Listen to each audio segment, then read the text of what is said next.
Hello everyone, I wanted to do a recording to summarize the Call of Duty Modern Warfare 2 issues and then share my thoughts. Before I get into it, I kind of wish I didn't have to say this, but here we are. So, I'm not going to be out like other channels where I'm going to ask you to like and subscribe if you like the video or recording, because let's be real, it's old and tiring.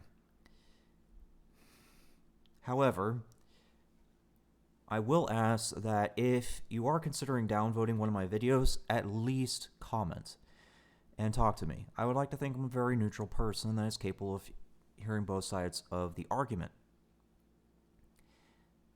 So, let's just comment, try to talk to me, and if you want to downvote my video after, then I can respect that. I can respect it because at least you took the time to try and talk to me before doing that. I don't understand why people just downvote the video and say nothing. It makes zero sense to me. But whatever, moving on. So you can see I have 3 YouTube videos up. One's from a channel I haven't heard of up until now, and the other 2 are channels that have been around for a while that I'm very familiar with. That's going to be Exclusive and Ponyhoff. Now, all 3 videos are talking about the exact same issue, in that the attachments do more harm than good. It used to be in the old Call of Duties that whenever you got a new attachment, you would immediately put it on for some sort of benefit. But this Call of Duty appears to be the exact opposite, in that attachments have too many negatives associated with them, and there is no point in doing that. This is something that's not just these 3 channels have mentioned, but many, many other places as well. So, yes, that is a definite problem, and I will get back to that later, but let's go over the other issues before I start sharing my thoughts. The next issue I wish to discuss is the wrongful bans. So it would seem that there has been a few Twitch streamers, as well as just normal players, who have been banned for no reason. One of the streamers I talked to that had this issue, apparently they opened up some sort of program in the background. I think they said it was OBS Studio, and it triggered off of that. It was something to do with their OBS Studio, because it was like related to their bots or soundboard or something like that. But either way, the anti-cheat triggered on that and then banned them. I did ask which platform they were on, and they did say Steam. Now, that's important because I have gone around the internet and searched regarding wrongful bans, and it would seem that a lot of the wrongful bans have been related to Steam, not the Blizzard app. So I guess maybe the anti-cheat is too sensitive or not tuned correctly to work around Steam or some of the other stuff. So we'll have to wait and see how that all pans out. But for right now, I'm at least aware it's more than likely a Steam issue, more than a Blizzard Battle.net issue. We'll have to see how that all pans out. Okay, the third and final issue that I've been noticing being discussed is the head glitching and riot shield glitch. The video on the left, the channel that I'm not familiar with, they have mentioned the riot shield glitching. I'm not sure about the headshot glitching stuff, the head glitching stuff, but they've definitely mentioned the riot shield glitching stuff. So, yeah, it does seem to be that there is quite a bit of glitching going on right now, and it's definitely ruining players' experiences.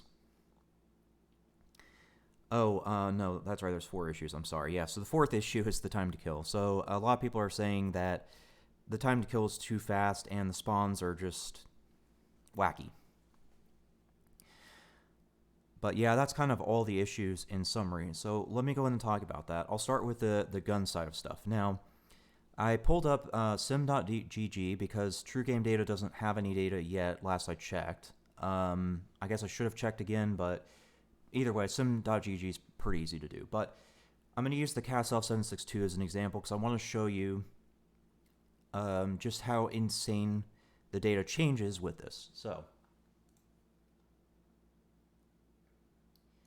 you'll notice the ADS time is 270 milliseconds. And the sprint to fire is 210 milliseconds. Now watch what happens when I switch over to the RPK.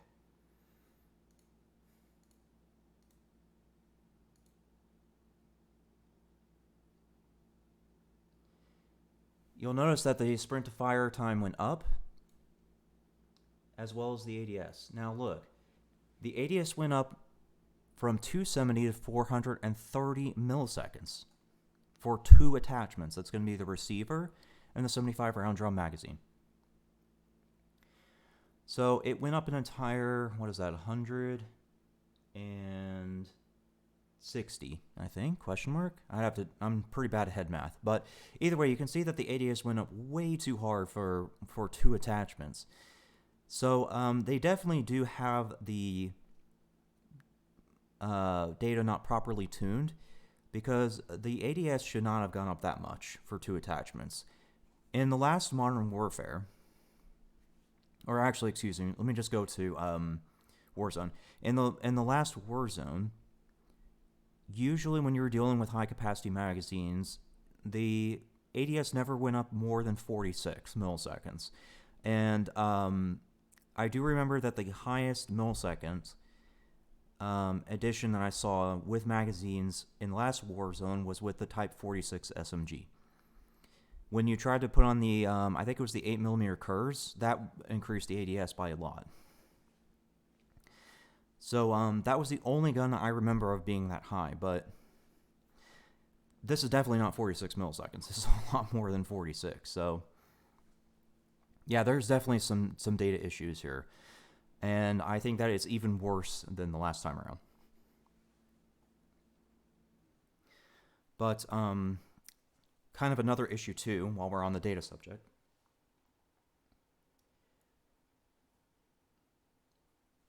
You'll notice that the RPK's range is 58 meters.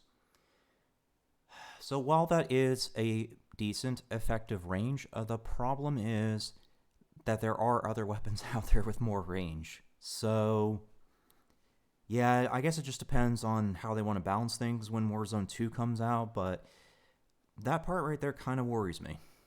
I guess we'll see if my worries are warranted when Warzone 2 comes out, but right away, I know 58 meters from the last Warzone is not very much when you're talking about bigger maps like Fortune's Keep.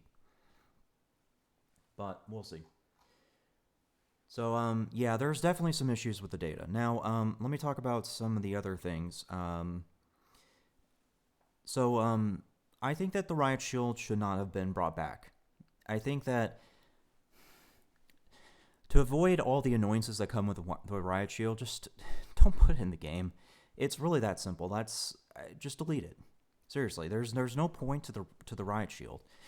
I can understand the barricade thing, the little like mobile deployable cover thing. Like, I completely understand that, because there are situations where it's impossible to find cover, at least ones that give you a good line of sight, and the mobile cover thing does that really well for you.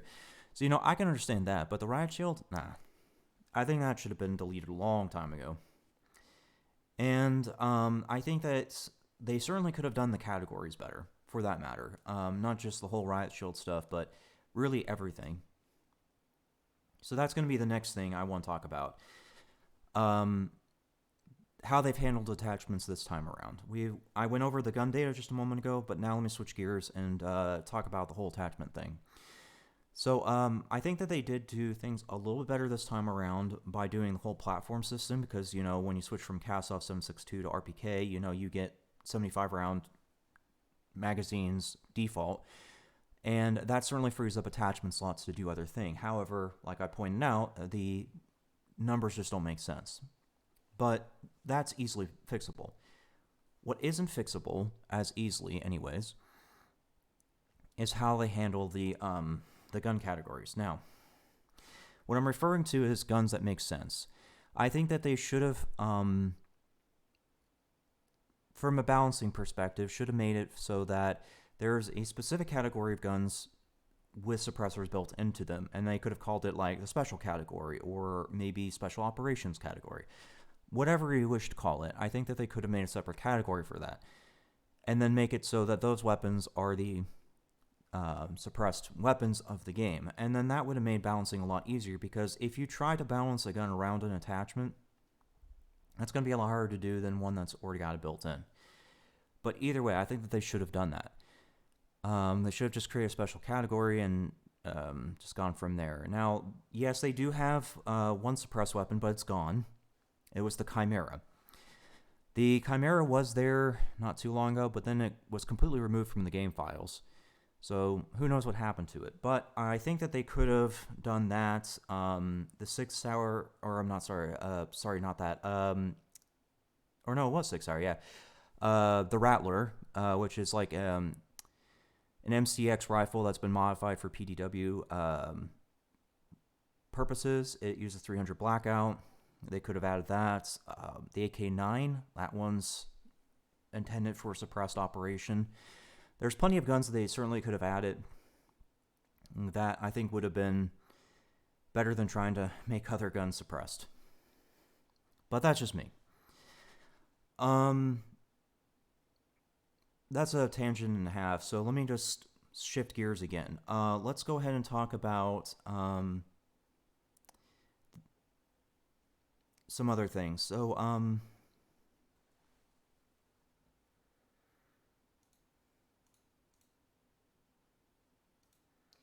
let's go ahead and talk about the current state of the game. I'm sorry, I had to switch things real quickly. It took me a minute to remember what I was doing. But, yeah, so I do worry for the balance of Warzone 2 when it comes out. And, yes, it kind of touches on gun data, but it touches on really the selection of the guns right now. So,